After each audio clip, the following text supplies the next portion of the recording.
Hello, Tito Jeff here, Ormoc City, Leyte, the Philippines. I want to make a video about medical care here in Ormoc City. Now, I can't speak to medical care all over the Philippines because I live in a small town. So, if you're going to live in Manila or Cebu, you'll have all the medical care available to you that you need. But here in Ormoc City, it's a smaller town, 300,000 population, about approximately, and so things are more limited here.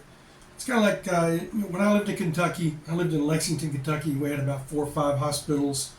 University of Kentucky Hospital, which was considered a regional hospital, and but in the mountains of eastern Kentucky, you had limited services, or southern Kentucky, or anywhere in the country.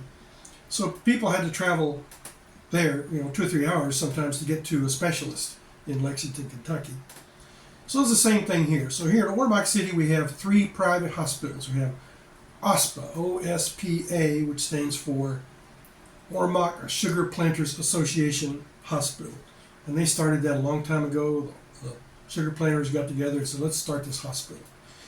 We have Ormoc Doctors Hospital, which I think is associated with a group of hospitals in Cebu City. I'm not sure about that. It's probably the most modern of the hospitals. It's the most recently built, I would say. And then we have Gatchalian Hospital, which I know nothing about. I've never been inside it. We have one state-run hospital called the Ormoc District Hospital. So Filipinos with no insurance, stuff like that, that's where they go. And I don't know the rules about getting health care there, but I think they can get at least a greatly reduced rate or free health care. Problem is, from what I understand, I don't know if this to be fact, but I think they have like 1 doctor for every 100 patients. So it's the care you get there, I think, can be good, but it can also take longer and be less, I don't know, comfortable to make sure that you get the health care you need.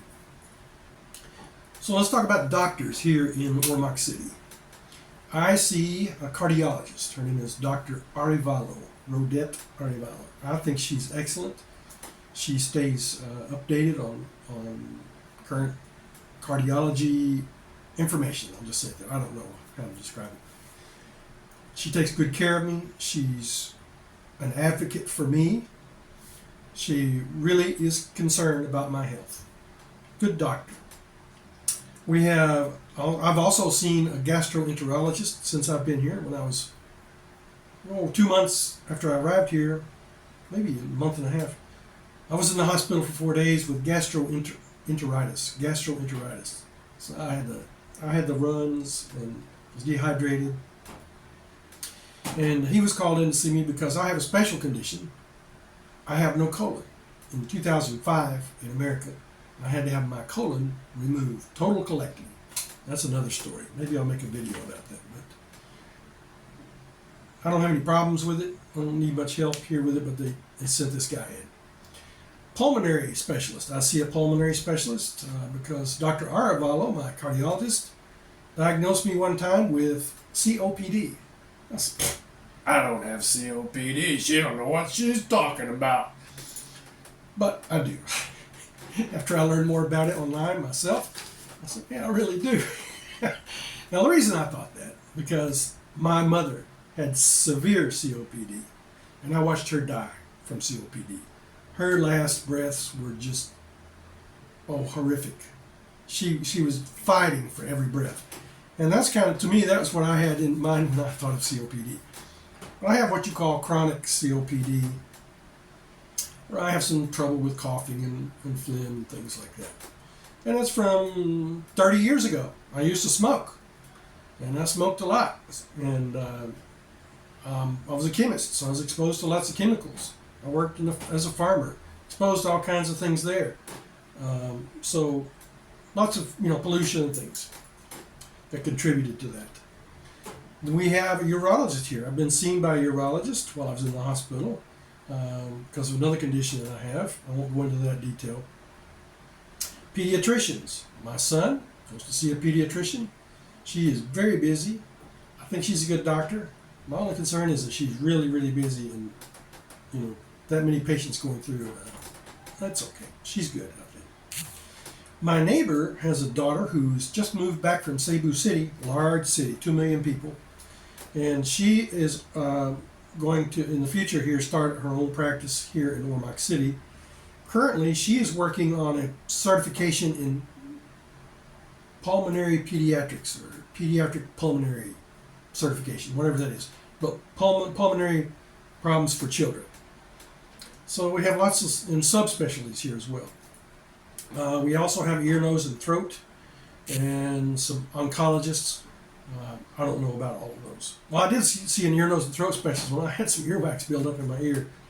He used a little machine and sucked it out. So sometimes you go to the doctor's office, especially like my pediatrician or my cardiologist even. You go and you have a wait. I have an appointment with my cardiologist, but she's pretty busy, and she gives me a window. She doesn't say, okay, I'm going to see you at 1:30. No, she says my appointment time is between 4 and 5. And so it'll probably be 5:10 after, by the time I get in. Maybe not that late, but still, you see what I mean. My pulmonary doctor, Dr. Saniko, she's well-trained and very dedicated doctor. She has limited hours. So in the morning, she sees patients on the floor of a hospital, OSPA. She works for OSPA. She may go to other hospitals, but I don't know. And she does her office hours at the hospital in the outpatient department. So she doesn't usually get in the office until about 12 o'clock, noon. And so if you go to the outpatient department and check in and say, I want to see Dr. Saniko, if you go at 9 o'clock, you're going to have to wait at least 3 hours before you see her. And if you're third or fourth in line, you may wait longer. So what you can do is go at 9 o'clock, make an appointment, go do some shopping or something and come back. My urologist, his name is Dr. Kapahi. He has limited days in Ormoc City. So he has 3 office days here, Monday, Tuesday, and Friday, I think. I'm not sure exactly, but like Wednesday and Thursday, he goes to other cities in southern Leyte, other parts of Leyte, that don't have a urologist, and so he provides services that way. So my cardiologist, the first time I went to visit her, it cost me 1,900 pesos, which is about $18, something like that. But that included an EKG, what we call an EKG, electrocardiogram, in her office. So that's the initial, that's the intake appointment. First time appointment. She wants to see what your heart looks like on EKG. After that, it was 500 pesos a visit, about $10. Now she's going up to 600 pesos. I'm not sure why, but I joked with her one time. I saw her, this is an aside, this has nothing to do with medical care. I was on the ferry from Cebu to Ormoc, and there's Dr. Arevalo, and we're getting ready to deboard and disembark, whatever you call it. And she was walking off, and she's wearing some jeans with holes in it. That's fashionable now. So I saw her. I said, oh, the poor Filipina doctor. She can't afford to buy good clothes. I said, Dr. Arevalo, you're going to have to raise your rates so you can buy some clothes without holes in them. And she took it seriously. She said, no, this is the fashion. I said, I know, I'm just being silly. She's a nice doctor. I really like her. She also packs a pistol. And I guess there's a good reason for that. Ormoc used to be the Wild Wild West here in the Philippines. Before Rodrigo Duterte became president, there was a lot of crime here. And I don't think he gets all the credit. They also had a really good mayor called, his last name is Gomez. I forget his first name, but he's a congressman now. His wife is now the mayor. So they kind of switch back and forth. Ormoc, I met an expat who's lived here for 13 years, and he was here before Duterte became president. And he said, yes, there was lots of crime in Ormoc City due to drugs. His house was broken into. I met a Filipina. She said there were lots of rapes and murders in Ormoc City. and people carrying guns and up to no good. And then now, I would say it's almost drug free here in Ormoc City. They really cracked down on the drug dealing, although you'll never get rid of all of it. I walk around Ormoc and I feel completely safe. I've walked around at night and I haven't had any concerns. But like anywhere at night, when my head's on a swivel, I'm being aware of my situation. So at $10 to see a doctor. That's about the same for my pulmonary doctor, anybody that I go see. It's about $10 to see a doctor. Same for my child's pediatrician. Lab work. If the doctor wants you to have some lab work done, there are some private labs that you can go to on the street. But I go to a hospital. I go to the Ormoc Doc or I go to OSPA Hospital. So if I go in, she gives me a prescription. I present the prescription to the office. It's called the OPD. I forget what it's called, but they look at it and they come up with a price, give it back to me. I take it to the cashier. I pay, then I take it to the lab. And once they see that I paid, they will put me in line. And then I get my blood draw. They'll tell you, okay, sir, you can come back in 4 hours and get the results. Or for an x-ray, it might be the next day. Probably the next day. And then you go get the results. You keep a copy for yourself, because you might want to share it with another doctor. And you make a photocopy to take to your doctor. So you keep your medical records. I have a big folder here of my medical records, some from America and the ones that I've received since I've been here. And I try to keep it organized by year. Some of the things available here are CT scans. You can get an MRI at Ormoc Doc Hospital. That's just in the last 6 months they've acquired that. You can have an echocardiogram, an ultrasound. My wife sees an obstetrician, gynecologist, and she gave birth to my son in April 2023. And every time she went to see the doctor, once a month, they did an ultrasound. And not every doctor here has that capacity, but my doctor does, her doctor does. And her doctor specializes in difficult pregnancies. So my wife she'll be 40 this year, and she's pregnant again. So, late age pregnancies, things like that. Or if you've had trouble with delivery before. X-rays. Like I said, I go get an X-ray at 10 o'clock in the morning. They won't have it ready until the next day. And that's the reason, because they have an official report. Your doctor wants to see the official report. They don't look at the X-ray. They look at the report. Somebody else reads the X-ray, they write a report, send it to the doctor. You can get pictures of the X-rays, like a black and white photo. And one of my doctors did request that one time. And so I did that and took it back, and he said, well, I can't look at it until I see the official report. So that's a little aggravating. That takes 24 hours. So if you're really, really sick with some coughing and stuff, it's probably best to just go to the emergency room. And they'll do an X-ray, and they'll get the results right away. But in this case, I went to see a doctor because I was coughing. I had been exposed to some smoke, and it had been lasting 3 or 4 days, this coughing. He wanted a chest X-ray, so I went and got the chest X-ray the same day, got a picture the same day, took it back. I thought, well, he can look at it. He's a internal medicine doctor. Everybody knows how to read a chest X-ray, right? Well, he might, but he's not going to. He said, no, I'll just bring it back tomorrow with the official report. So that's a little annoying. And if I had to do it again, I would have just gone to the ER, because that's where I wound up. I wound up at the ER, and they admitted me. I was diagnosed with pneumonia, and I think it was more like pneumonitis. I didn't have a fever or anything, but really bad irritation of the lungs. So if you have to be admitted to the hospital, I am 64 years old. After age 60, you get a senior discount.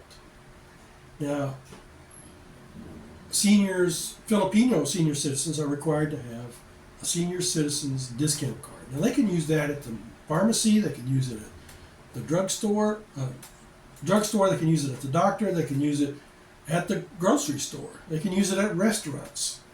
And they used to have carry around a little book, and everybody would write in the book what they got a discount for that day. They just did away with that. That was an onerous requirement for the seniors. They don't need to get rid of that. But if I present my ACR card, Alien Certificate of Registration, and I am a permanent resident of the Philippines, at the hospital, I will also get a 20% discount. I don't have a card. It's illegal for me to have a senior citizen's card. But it's not illegal for the hospital to give me a discount if they want to. For a private room with air conditioning, it runs about 1,600 to 2,000 pesos a night, which is about $30 to $40 a night for a hospital room. Now here in Ormoc, the hospital room you get is not going to be like one in America where you walk in and they've got computer monitors hanging from the wall, and they've got vacuum system for vacuum suction and stuff, and oxygen and nitrogen and electrical outlets. They're not going to have all that. What I've seen when I go stay is they have one oxygen port on the wall in case they need to give you oxygen. I had a bed that's a hand crank metal bed like from the 60s, but it was comfortable, and always somebody there to crank it up for me, because you have to have someone with you. My wife had to be with me. I'll get to that later. So, and the restroom, I had in my private restroom, had a toilet with a seat, a sink, and a shower. And when you're admitted, they give you one roll of toilet paper. It comes with an admission package, which includes a toothbrush, toothpaste, a drinking cup, and a spoon and a fork, metal spoon and fork for your meals. You have to keep that. They will bring you utensils with the meals. Let's talk about meals then. So they provide a meal, breakfast, lunch, and supper, and it's going to be Filipino foods. But they do not provide anything to drink. So if you want coffee, bring your own instant coffee packets and a cup. And sometimes at the nurse's station they have hot water and you can get a cup of coffee. Sometimes it's only warm water. Then you'll need to bring drinking water. When they bring your medicines to take and you need to have some water to wash it down with, they don't give you water. You've got to have your own water. So we take a 5-liter water bottle if I'm going to be admitted with my wife. We take soft drinks. One of the rooms I had a refrigerator. So we could put in a dining table. It was a big room, a private room. I don't have a picture. But in my bed, it had a couch, it had a dining table, a television, and a pretty good sized refrigerator. Other rooms did not have a refrigerator. So you can buy your own medicines. Sometimes you're required to buy your own medication. I take my medicines with me to the hospital, and I will give them to the nurses, and they will dispense my medication to me. They don't want you taking it by yourself. Because one thing, the doctor may change up what they give you while you're there. So I went in this last admission, and I was taking a certain amount of medication every day, certain number of times a day, and my cardiologist was my admitting doctor, and she changed it up because I was being treated for pneumonia. She thought I needed to change it up a little bit. So I would have kept taking all of my meds, and that would have been wrong. And I think she was right to do that. I won't go into the details on that, but just know that you can take your own medicines, you show it to the nurses, maybe give it to them, or last time I kept it in my room, I think, and they would come in and dispense it to me that way. But anyhow, they want to be in control of dispensing your medication for good reasons. So my wife, like I said before, you got to have someone with you. My wife goes and stays with me at the hospital because if you need water, someone to go buy water, you got to have somebody to go out. If someone needs to go buy medication, you need someone with you. If they have a pharmacy at the hospital, however, if they don't have a medication available that the doctor prescribes, someone has to go out to the local pharmacy and buy it. And unfortunately, Mercury Drug here in Ormoc City has just about everything you could ever need. It's a pretty good sized pharmacy. But still, someone has to go out and buy it. For instance, when my wife gave birth to my son, we took bottles with us, baby bottles, and we took blankets and diapers and things that we were prepared for that. But we didn't take any formula. We assumed they would feed the baby, or my wife would breastfeed. No, they sent us out. I had to go in the middle of the night to pharmacy and get some formula.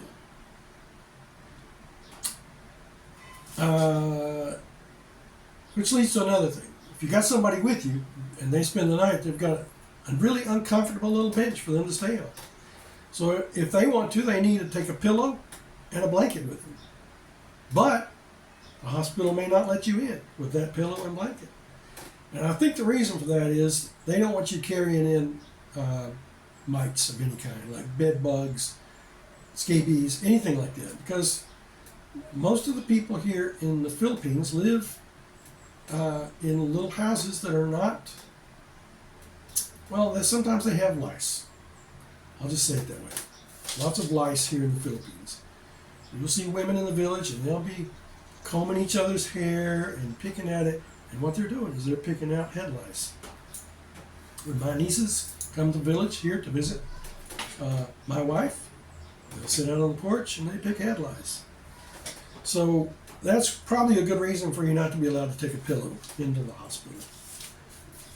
But one hospital here doesn't care. They'll let us bring it in. Just be prepared for that. So you have to pay in advance for some procedures. So my cardiologist wanted me to have an angiogram, and with the possibility of having a stent. So an angiogram, if you don't know what that is, they stick a needle or tube in your artery. They use my arm. They used to use down by your groin. Now they go in through your wrist.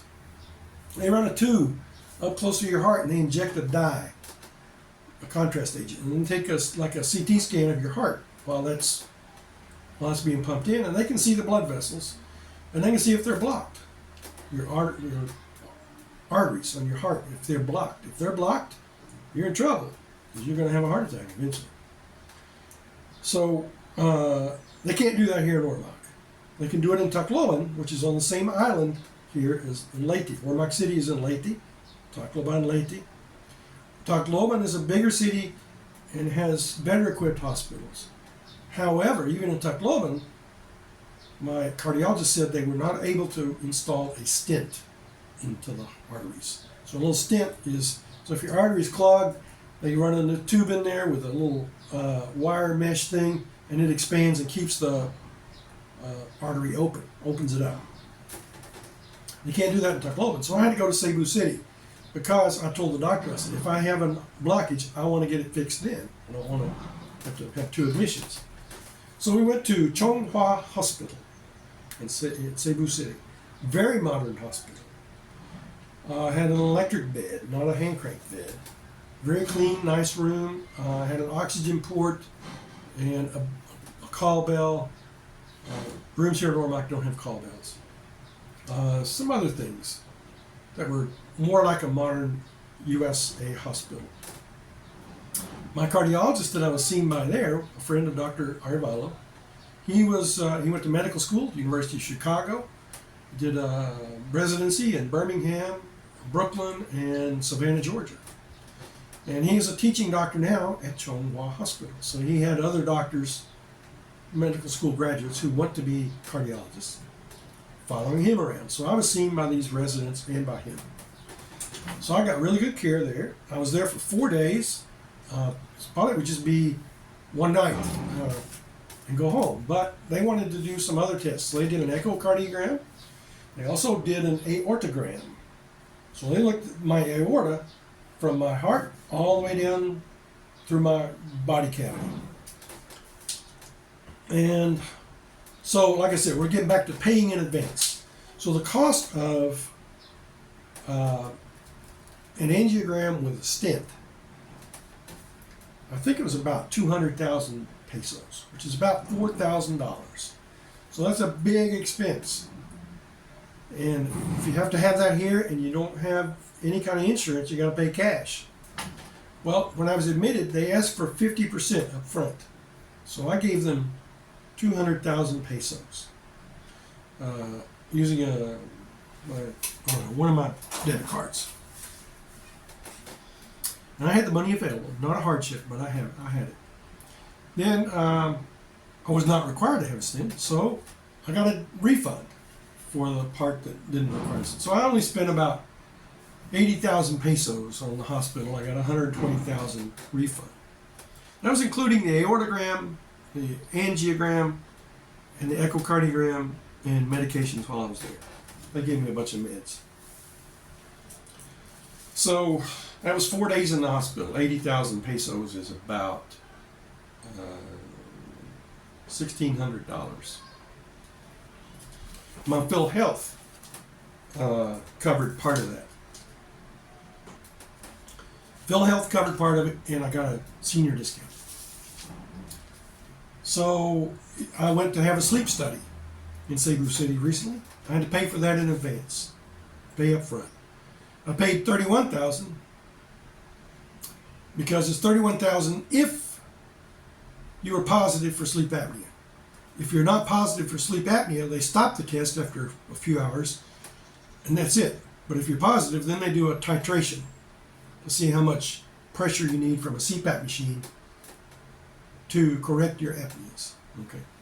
So I was positive, so I had to pay the full amount. But if I wasn't positive, then I would get a refund. It was only 18,000 pesos. A refund for the angiogram took me about 3 weeks. About 3 weeks to get it back. I also had a Holter monitor recently at Cebu City at a different hospital. And that's a 24-hour test like an EKG of your heart. They put 4 patches on my heart with monitors, with leads, and I carried around a little box draped around my neck like a necklace. 24 hours. That was originally $3,300, and I got a 20% discount. I think it was $3,300. Anyhow, it cost me $2,800. No, not dollars. 2,800 pesos, which is about $56. Maybe not that much. Maybe $50 with the exchange rate now. During your stay, they may come to your room and ask for a partial payment. They're not going to throw you out if you don't make it, but they will ask you sometimes. So medication.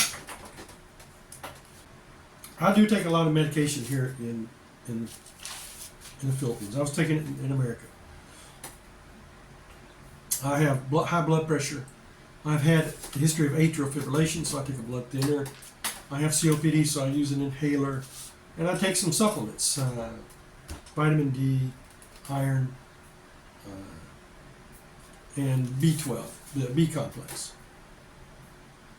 So if your doctor gives you a prescription, I'll show you what it looks like. I've got it folded up here, I've got to unfold it. So for my cardiologist and for other doctors, I get a typed prescription, a full page like that, and it tells you the name of the drug, gives you take once daily at 8 a.m. for maintenance, and over here in the column, the number of tablets that you can buy. Now you can go ahead and buy the full amount. So for this one, amiodarone, which is my anti-arrhythmia drug for AFib, I could buy 150 tablets. Well, I don't need 150 tablets, so I'll buy a month at a time.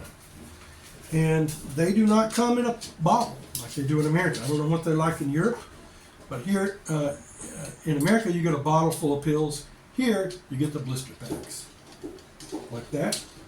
Or you may get a box with a blister pack inside. Sometimes you just get that. And if it's not the right number, they'll cut off a couple of pieces from another blister pack and tape it to it so you have the correct number that you want. Now, part of the reason they do that is because Filipinos here are poor. If they get a 30-day prescription, they may not have enough money to go buy 30 days worth of medicine. They may have to go to the pharmacy every week and buy their meds because that's how much money they have available. So I think that's the reason for doing it this way. They won't give it to you in a bottle, even if you ask. So you get the same brands here as you get in the USA. I take a blood thinner called Eliquis, and I was paying for that here, 90 pesos a tablet, which is about $1.80. So it's expensive here, like it is in America. Although in America, I think it's probably more like $5 a tablet.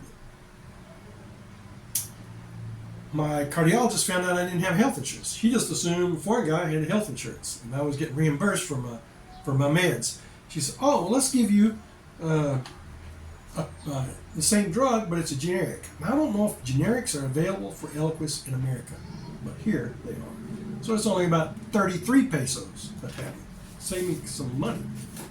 So if you're not sure, ask your doctor, is there a generic for that drug? And tell them you don't have health insurance. You got to pay cash. So you got some generics. You can go to a special pharmacy for that called TGP. I forget what the T stands for, but GP is generic pharmacy. That's all they sell is generics. So I pay cash. PhilHealth does not cover prescriptions. Now they may cover some things for like chemotherapy or something like that. They have improved or trying to improve PhilHealth here. It doesn't cover everything. It's more like a discount card for the hospital. So if you're admitted to the hospital, you get like anywhere from 20 to 40% discount depending on what you're admitted for. However, if you're there for chemotherapy, I think this is right. I'm not sure, but certain conditions they will cover at 100%. And they're increasing that list of things that they will cover. They're also changing some rules. Like for one rule was you couldn't be admitted for the same condition twice in 1 year. If you were admitted for pneumonia in May and you got it again in September, they wouldn't cover it. Now they will. So it's a state-run health insurance. Their goal is to have universal health care, and they're doing it slowly. They're not doing it all at once. So speaking of PhilHealth, I have PhilHealth, I said, and I am a legal resident of the Philippines. I have a marriage visa, 13A visa. So I have permanent residency. So I'm eligible to receive PhilHealth. If you have an SRRV visa, I don't know what that stands for, but SRRV visa, you can get PhilHealth. I think if you have a work visa, you can get PhilHealth. And if you're working for a company here, they're probably going to provide you with health insurance. But I'm speaking mostly to retirees here, I'm thinking. So PhilHealth costs me to cover me, my wife, and my son 1,428 pesos, 1,425 pesos a month, which is about $28 a month. And during my admissions, it has reduced my expenses enough that it has covered the cost of the premium. So it's worth it having it here, I think. Unless you're going to have, even if you're a veteran and you have TriStar, I think it's called TriStar. TriStar is limited here in the Philippines. No one here in Ormoc accepts TriStar. You may be able to get receipts and send them in to TriStar and get refunded, but I don't know. I don't know enough about that. In Cebu City, you have a couple of hospitals that are certified to receive TriStar, and you can do that. But again, it's so cheap here. I don't know. After 120 months of payments, that's 10 years, and after age 60, you are eligible to be a lifetime member.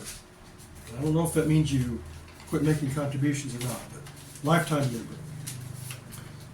member. Savings. So you're going to have to pay cash here at some point. I don't have health insurance from America. I don't buy health insurance here. It's just like America. The older you are, the more problems you have, the more you have to pay. So I looked into it, and from what I can understand, I would have to pay about $300 a month for health insurance here in the Philippines, which is what? About 15,000 pesos a month. I'm better off paying cash. I don't spend that much. Well, now it would pay for my medicines, probably, and that might save me some money. But I think I'm just better off paying cash here. I'll give you a scenario here. I was in the hospital for 4 days. After my discount, senior discount, and PhilHealth, I paid $914 for 4 days in the hospital, including X-ray, chest X-ray, a couple of blood works, and some medications that they gave me, IV antibiotics. So that was $914. My medicines here cost me about $380 a month. I'll say $400 to make it easier to do the math. Times 12, that's $4,800 a year for medication. For the doctor's visits, if you go several times a year, maybe let's say up to 500. That's 10 visits a year. No, 50 visits a year. That's if you go once a week. $500. So that's a total of about $6,200 a year that you could spend every year if you were hospitalized once a year for some 4 days for some problem. And I have been. I've been in the hospital 4 times since I've been here. My New Year's resolution this year is to stay out of the hospital.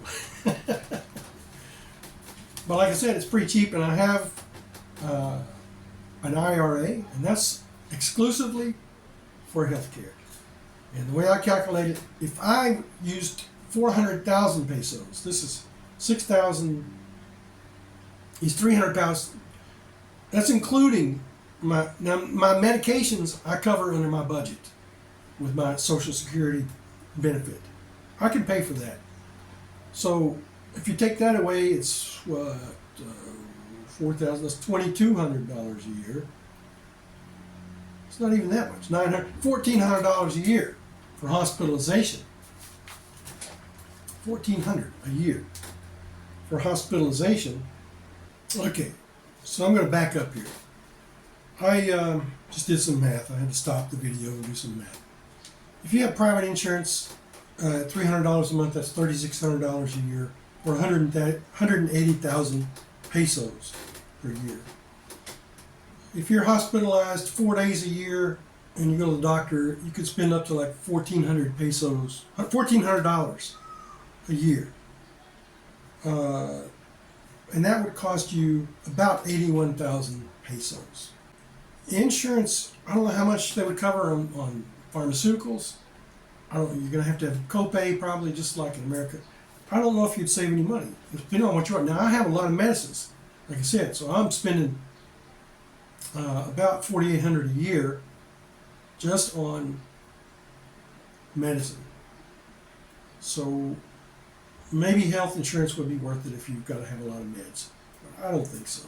So I just pay, I have enough savings to cover that. And like I said, my Social Security covers in my budget, I have enough for medical expense, for medication. Of course, if I lose a bunch of weight, I can get off a bunch of that. So it's an incentive to lose weight. I get good health care here. I think my doctors make good decisions. Good nurses. Not any old nurses. If you go to the hospital, you'll see young nurses. After 2 years, the nurses leave. They go to Europe or America or Canada or Japan or somewhere and get a job that pays good money. Nurses here only make about $600 a month. They can make that much in 1 day in America for the right place. So you'll see young nurses. They're well trained, very conscientious, very courteous. English is not always so good. So that's another problem. You have trouble communicating with people in the hospital sometimes. And everybody tells you, oh, everybody speaks English in the Philippines. You don't need to learn any Bisaya or Tagalog. Well, I don't know why people say that. I mean, there are people here who speak really good English. My wife is not one of them. We have lots of trouble communicating, but we get by. My doctor speaks English well, but she has a Filipino accent. I'm hard of hearing. She has a bad accent. And then she has this plastic screen up around her desk also, left over from COVID. So sometimes you have trouble communicating here. Go to the laboratory. They have this plastic wall up between you and them. And some little meek little Filipina, she doesn't want to talk very loud, sir. It's going to be, what? I'm old. Can you speak up, please? And they have an accent, and maybe their English is not that good. They do say things here in a different way. If they need you to wait for a minute, can you wait a minute for that? They won't say, please wait a moment. They'll say, for a while, sir. For a while, sir. It took me, what? What's she saying? Things like that. You pick it up. But if you come here to live, it's good to learn some language. It's to your benefit. You will make good friends by speaking the language. People love it when a foreign guy at least tries to speak their language. And I can speak it pretty good. I don't hear it very good. When people speak fast, I don't understand. And I've had that trouble with other languages. I speak Spanish, and it took me a long time to be able to understand the spoken word. I could read and write and speak, but when someone spoke fast, I couldn't understand it. And finally, after years of practice, I started to pick it up. So the same problem here. I can speak, I can talk to the tricycle driver, give directions. I can talk to someone at the grocery store, or at the hospital, a doctor. But I don't understand them when they speak their language very well. So, learn some language when you come here. That's not part of this video. But if you're going to come here, you need some savings, I think, just for medical expenses. Don't use it for anything else. Don't loan it to your family. Don't spend it on your girlfriend or wife. Don't use it to build a house. Don't use it to buy a car. Keep it for medical expenses. Set it aside so you always have what you need if you want to have a good, healthy life here. That's it. That's all I know about medical expenses here in the Philippines.